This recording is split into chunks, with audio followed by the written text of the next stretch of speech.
आज हम Hindi net set अध्ययन में देखेंगे अनिवार्य पेपर 2 में हिंदी उपन्यास। इसके बाद हमने कहानियाँ देखी। कहानियाँ लगभग सभी हमने कहानियों पर चर्चा हो गई है। अब आज से शुरू करेंगे, प्रारंभ करेंगे हिंदी उपन्यास। हिंदी उपन्यास में देखने से पूर्व हम हिंदी उपन्यास की विकास यात्रा देखते हैं। विकास यात्रा में प्रेमचंद पूर्व हिंदी उपन्यास, प्रेमचंद युगीन हिंदी उपन्यास, प्रेमचंद युगीन समकालीन हिंदी उपन्यास और प्रेमचंद उत्तर हिंदी उपन्यास, इन स्तरों के आधार पर हिंदी उपन्यास का विकास देखेंगे। और इसके बाद हिंदी जो कुछ भी सेट नेट के सिलेबस में उपन्यास रखे गए हैं वह हम देखेंगे। तो चलिए, ज़्यादा देर न करते हुए मैं हिंदी उपन्यास की भारतीय उपन्यास की अवधारणा आपके सम्मुख रखता हूँ। आधुनिक काल में विकसित गद्य विधाओं में उपन्यास का महत्वपूर्ण स्थान रहा है। उपन्यासों के प्रचलन, विकास व सूचना का श्रेय पाश्चात्य देशों के लेखकों को प्राप्त है। हिंदी में उपन्यास लेखन की परंपरा का आरंभ अंग्रेजी व बांग्ला उपन्यासों से माना जाता है। हिंदी से पहले बंगला में उपन्यास लिखे जाते थे। बंगला के अनेक उपन्यासकार रहे हैं जिन्होंने हिंदी उपन्यास साहित्य पर गहरा प्रभाव डाला है, जिसमें बंकिम चंद्र चटर्जी, शरत चंद्र चट्टोपाध्याय, रविंद्रनाथ टैगोर आदि प्रमुख है। हिंदी उपन्यास का आविर्भाव 19वीं शती के अंतिम चरण में हुआ है। हिंदी में प्रथम उपन्यास को लेकर विद्वानों में पर्याप्त मतभेद है। विद्वानों द्वारा अलग अलग उपन्यासों को प्रथम उपन्यास माना है।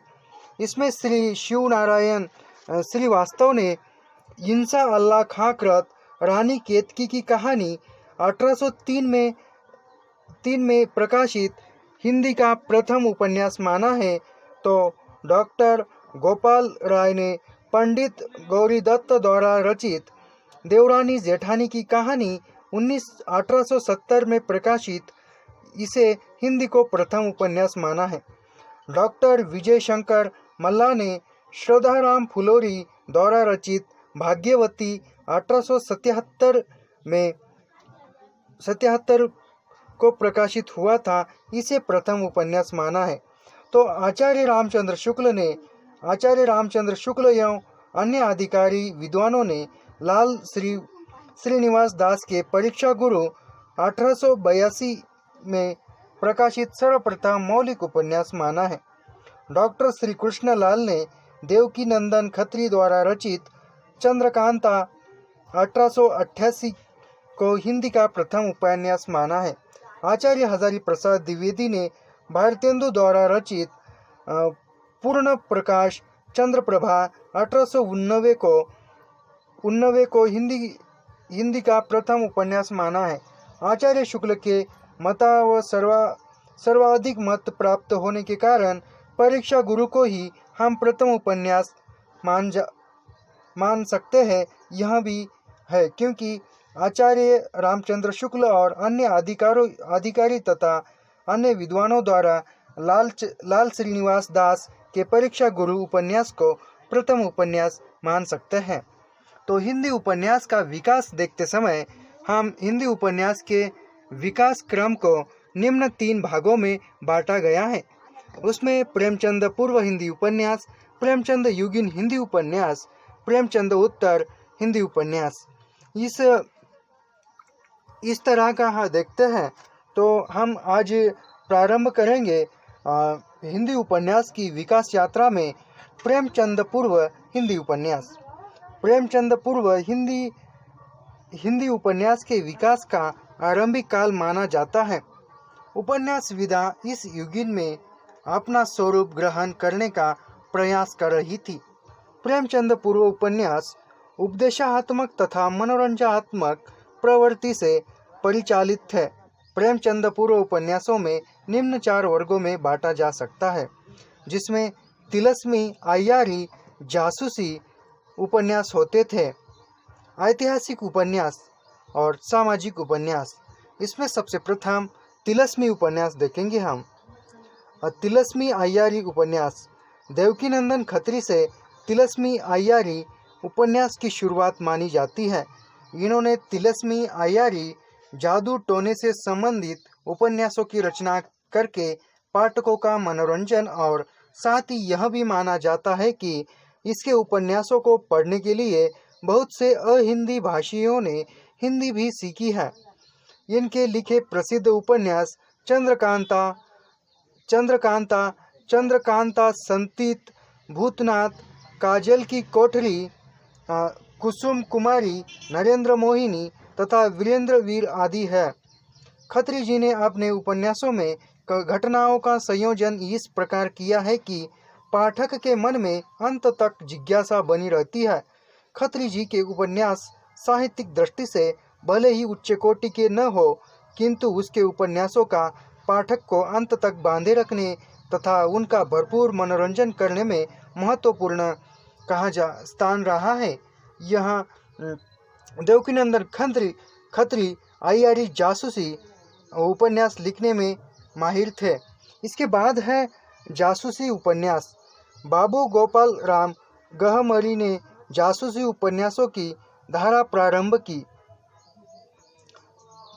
अंग्रेजी के जासूसी उपन्यासकार आर्थर कॉनन डॉयल ने प्रभावित थे। इनके प्रसिद्ध उपन्यास अद्भुत लाश 1896 में प्रकाशित हुआ, सरकटी लाश 1900 में, जासूस की भूल उपन्यास 1901 में, जासूस पर जासूस 1904 में प्रकाशित इनके उपन्यास है।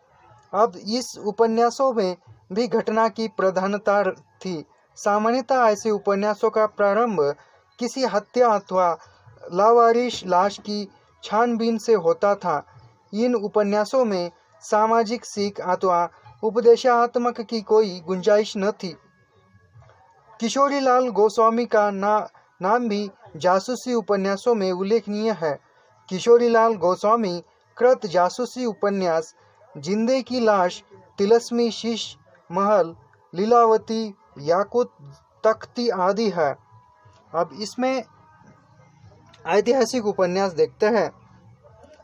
ऐतिहासिक उपन्यासों का संबंध भारतीय अतीत की गौरव गाथा से रहा है।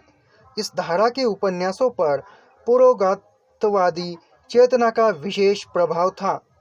किशोरीलाल गोस्वामी और गंगा प्रसाद गुप्त की विशेष भूमिका ऐतिहासिक पात्रों को आधार बनाकर राष्ट्रीय सामाजिक जागरण का प्रयास करने वाले उपन्यासों में रही है। किशोरीलाल गोस्वामी कृत ऐतिहासिक उपन्यास है सुल्ताना रजिया बेगम, रंगमहल में हलालत 1904 में प्रकाशित है। मल्लिका देवी या बंग सरोजिनी 1905 में प्रकाशित, लखनऊ की कब्र पर शाह महल सरा 1917 आदि में प्रकाशित है। गंगा प्रसाद गुप्त के ऐतिहासिक उपन्यास नूरजहां 1902 में, सिंह सेनापति अमीर 1903 में प्रकाशित है। इसके बाद इस प्रेमचंद पूर्व हिंदी उपन्यास में सामाजिक उपन्यास देखेंगे। सामाजिक उपन्यासों में नैतिकता तथा स्वउपदेशात्मक की स्पष्ट झलक देखी गई है। लज्जाराम शर्मा, किशोरीलाल गोस्वामी, अयोध्या सिंह उपाध्याय और ठाकुर जगमोहन सिंह इस धारा के प्रमुख उपन्यासकार रहे हैं। लज्जाराम शर्मा के आदर्श दंपत्ति 1904 में प्रकाशित यह उपन्यास है। बिगड़े का सुधार अथवा सती सुखदेवी 1907 में प्रकाशित है और आदर्श हिंदू 1914 उपन्यासों का विशेष महत्व है। किशोरीलाल गोस्वामी के लीलावती व आदर्श सती 1901, चपला व नव्य समाज 1903 तथा 1904, पुनर्जन्म व सौतिया डाह 1907, माधवी माधव व मदन मोहिनी 1903, 1910 और अंगूठा का नगीना 1918 में उपन्यास प्रकाशित रहे हैं और यह उपन्यास विशेष उपन्यासों में ख्याति प्राप्त हुए हैं। अयोध्या सिंह उपाध्याय का अधखिला फूल अधखिला फूल 1907, डेढ़ हिंदी का ढाढ़ 1990 में प्रसिद्ध उपन्यास है। ठाकुर जगमोहन हिंदी के श्याम स्वप्न 1989 का उपन्यास विशेष ख्याति प्राप्त है। प्रेमचंद पूर्व उपन्यासों में भारतीय तथा पश्चिमी संस्कृति को आमने सामने रखकर भारतीय संस्कृति के स्वर्णिम पक्षों को उद्घाटित करने का प्रयास किया है। हिंदू जाति की नैतिकता तथा नारी जाति के सतीत्व को पुनः स्थापित करने का प्रयास किया गया है। भारतीय नारीत्व के मूल्य को बचाने का प्रयास ही नहीं बल्कि पश्चिमी अंधानुकरण के दुष्परिणामों को उभारने का प्रयास भी इन उपन्यासों में दिखाई देता है।